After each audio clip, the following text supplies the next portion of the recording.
always stay humble. In the business kasi, you stay longer if your feet is on the ground. I've learned it the hard way.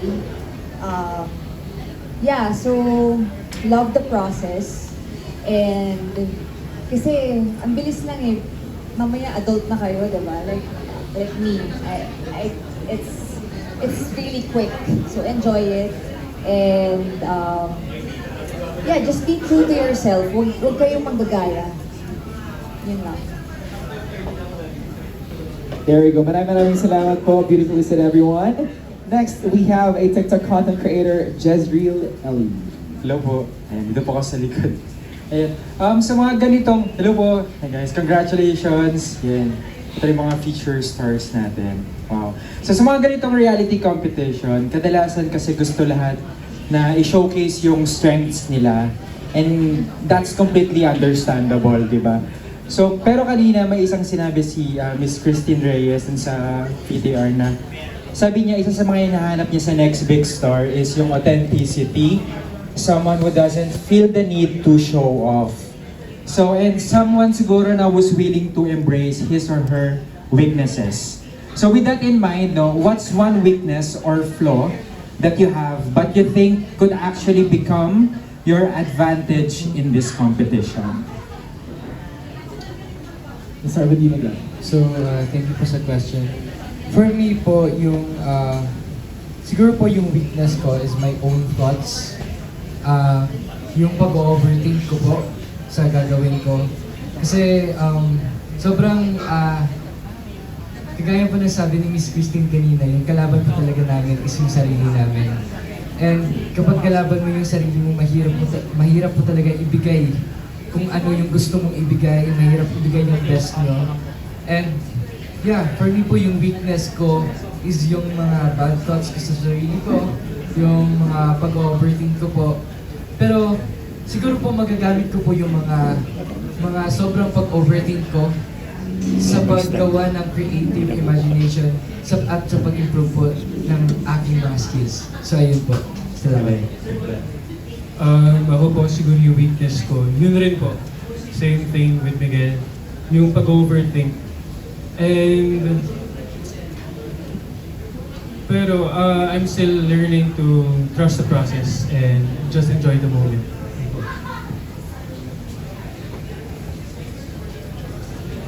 Sa akin naman po, ang weakness ko po is yung pressure po. Kasi since start pa lang po ng competition po, nagkaroon na po ako ng pressure sa sarili ko, like, kailangan kong kailangan kong, like, magpakitang gilas ba, ganun po.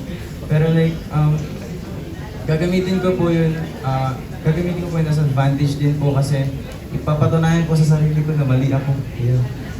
Papatunayan ko po na kaya ko pong talunin po yung kung ano man po yung nabubuong senaryo po sa isip ko po. Tapos go with the flow na lang po talaga.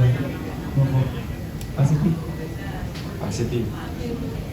Para sa akin naman po, ang weakness ko po is pareho lang din po sa kanya. I often, laging pinapressure po yung sarili kung anong gagawin, anong gaganyan. Pero ang naging advantage ko naman po, pag nasa practice na po kami or actual, nawawala po siya, nagiging normal po yung lalabas sa akin. Nawawala po yung mga negative things sa isip ko po. Ayun po yung para sa akin po nagiging advantage ko. Yung negativity ko naman po is, yung weakness ko. Sorry po. Negativity ko. It's okay, it's okay. Yung weakness ko po, siguro is yung pagiging negative po yung thoughts ko about sa ginagawa ko po. Tapos lagi kong kinakabahan yung una. Pero habang tumatagal naman po, unti-unti ko na pong pinaniniwalaan yung kakayahan ko po. At nagkakaroon na po ako ng confidence. Everyone has weaknesses po, and my weakness is being a perfectionist. I overthink too much, and I think it's not totally a bad thing. It's a good thing din po, but just not too much. Kasi anything too much po is a bad thing. And also rin po, yung tulad po na sinabi ni Kirk, same lang din po, yung pressure din po. Since social media content creator po ako, syempre po, very interested po yung mga tao sa side ko po ng pagiging artista kasi funny-funny lang po ako online. So, nakakakaba po, nakaka-overwhelm. But, I should use it po in a positive way. Dapat po, gawin ko po yung drive para po mas ma-motivate ako and para mas gawin yung best. Thank you. Hello po again. I believe po yung weakness ko po, it will be pressure rin po.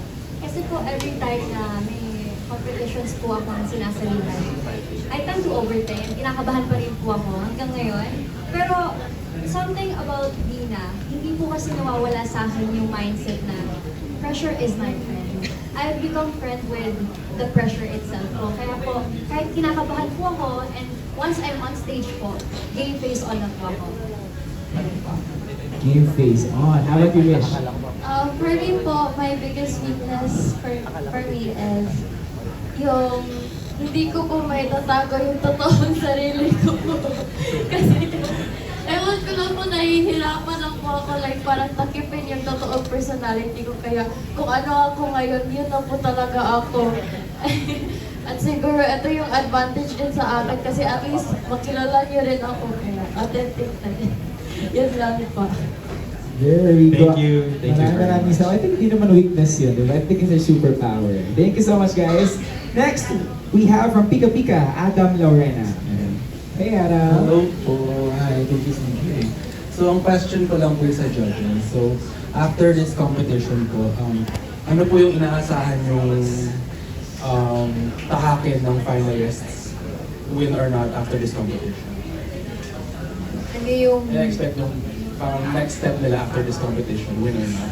next step nila after this competition? Direct, ikaw yan. Ano mo to? I am confident na bibigyan itong mga bata sa kaliwa namin, bibigyan ng opportunity ng Viva. Manalo man sila o hindi, lahat silang walo bibigyan ng opportunity ng Viva. Ang ina-expect ko, hindi nila sayangin yung opportunity. Ang ina-expect ko, kung ano man ang natutunan nila sa journey na ito, may apply nila, hindi lamang sa trabaho, kundi yun sa tamang perspective, tamang pag-iisip. Ang industriya, hindi yan sprint marathon yan Ang pagpasok sa industriya, ang pag-aartista hindi tungkol sa pagalingan sa unang trabaho. Ito'y patatagan di ba? Yung you learn bilang direktor, ang dami ko ng mga na-handle na artista at ang kapasidad nila for growth hindi pare-pareho Merong mga artistang slow burn, may mga artistang mabilis, parang rocket, tapos biglang nauubusan ng fuel after just a short while. Sana lahat ng pagkakataon gawin nilang learning opportunity at saka opportunity to succeed step by step. Okay, thank you po. Thank you so much. Okay, next we have another TikTok content creator, Pao Kanyang. Hello po. First and foremost, congratulations. And of course, the judges to the top 8 finalists. I would like to ask, of course, top 8 finalists. So as we all know naman, being the very first Divas Night